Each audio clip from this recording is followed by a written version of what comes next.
So now we are going to talk about ontology, which is the component of nursing theories. Ontology होता क्या है?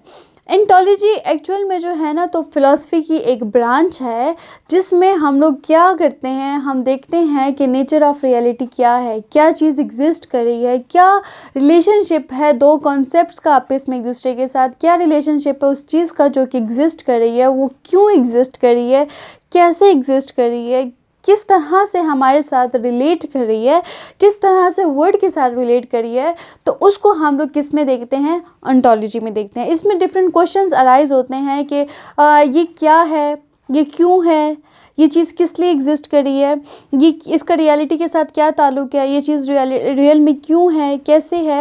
इन सब questions को जो हम लोग स्टडी करते हैं तो वो हमारे पास क्या होता है, एंटोलॉजी। और एंटोलॉजी का एक थ्योरी के अंदर, एक मॉडल के अंदर हमें क्या चीज़ प्रोवाइड करती है, इससे हम लोग को ये हेल्प होती है बेटर अंडरस्टैंड करने में कि किसी नेचर ऑफ रियलिटी का जो एग्जिस्ट कर रही है वो क्यों कर रही है और उसका रिलेशनशिप क्या है, डिफरेंट कॉन्सेप्ट्स का आपस में क्या रिलेशनशिप है। तो वो हम लोगों को कहाँ से, किसके थ्रू हम लोग जान सकते हैं, उसको आसानी से अंडरस्टैंड कर सकते हैं, ओंटोलॉजी के थ्रू। तो देखते हैं ओंटोलॉजी क्या है। तो एंटोलॉजी रेफर्स करती है to the study of being.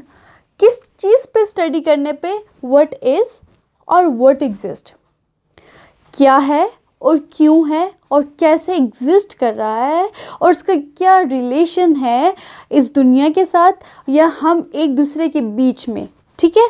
तो उसको हम लोग कहते हैं, उस स्टडी को हम कहते हैं एंटोलॉजी। उस कंपोनेंट, ये जो कंपोनेंट है इसके थ्रू हमें क्या अंडरस्टैंड करने में किसी भी चीज़ को हेल्प आउट होती है, या फिर it is concerned with the study. इसका जो कंसर्न है स्टडी के साथ ऑफ एग्जिस्टेंस, क्या है एग्जिस्टेंस के ऊपर, and the nature of reality, जो कि ऑलरेडी हमने बात कर ली कि नेचर ऑफ रियलिटी के अंदर इसका क्या कंसर्न है, क्या क्यों एग्जिस्ट करी है कोई चीज़, कैसे एग्जिस्ट करी है।